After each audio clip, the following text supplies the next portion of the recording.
I had mentioned earlier as well that my mother isn't exactly close to these people, so they had no idea about my life, and they definitely didn't know about my divorce from Sam and the other side of him.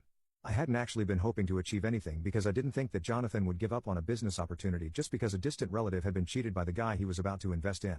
So, I hadn't actually been hoping for anything when I reached out to my aunt and asked her to put me in touch with her husband because I had to talk to him about Sam. However, when I spoke to them, I realized that they were really warm and quite willing to hear me out.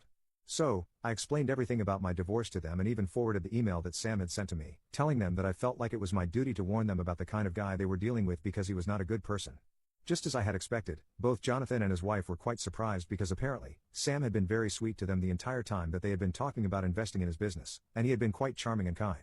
That was not surprising for me because Sam actually was quite the charmer when he wanted to be. That's how he got me, and he's very good at pretending, which is how he was able to hide his affair for so long. Anyway, after I told them the truth about him, they told me that they were really thankful that I had reached out to them and that they were going to think about what they wanted to do after this. Even then, I hadn't actually been expecting anything to happen. I just thought that I had the satisfaction of knowing that at least I had done something real and not just sat back and let things happen.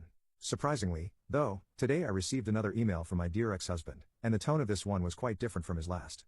Apparently, after speaking to me, Jonathan had decided to rescind his offer of investing in the business since that one conversation with me had completely changed his opinion of Sam.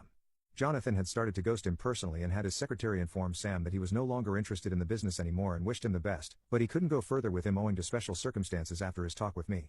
His secretary made sure to mention me, so Sam would know exactly what was going on. Sam couldn't contact me in any other way, so he had to send me an email again and tell me that he was quite desperate because he had already quit his job and had started recruiting people for his business.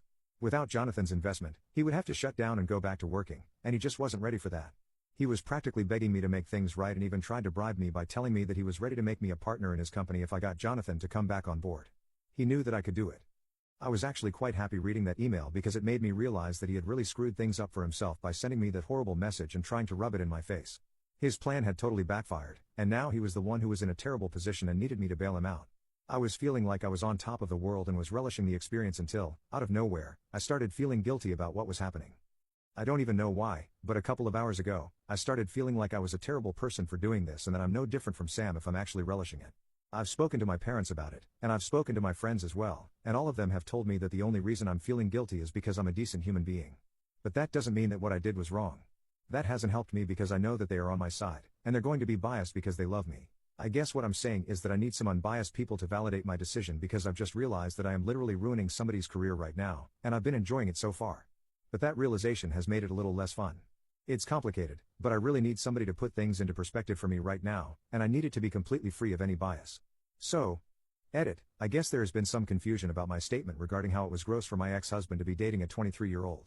I never said that I had told my friends any of that, but that doesn't make it all fine all of a sudden. Just to put things into perspective, she has just graduated and doesn't have much experience. When she started working with him, it was only her second job. Meanwhile, Sam has been working for the past 10 years, and even at this job, he was supposed to be her senior. So, it's quite obvious that he has had a lot more experience than her, and the power dynamics between the two of them are obviously not going to be the same as if he had been with a woman of his own age. I'm sure that a lot of other people agree with what I'm saying because if everyone had thought that it was completely fine for them to be dating, they wouldn't have had to quit their jobs and start working elsewhere after the news of my divorce and their affair started spreading.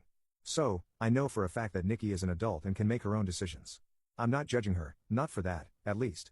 But I think I'm allowed to judge my ex-husband, who cheated on me with somebody so much younger than him. Anyway, it's my personal opinion that it was gross of him, and I'm going to stand by that. I think that he was taking advantage of her immaturity, and I think it's weird and unethical, but that's just me. People don't have to agree with me or anything, I'm fine with it, but there's no reason to be so hateful to me just because I called it a gross relationship. The man cheated on me, I think I have earned the right to criticize him.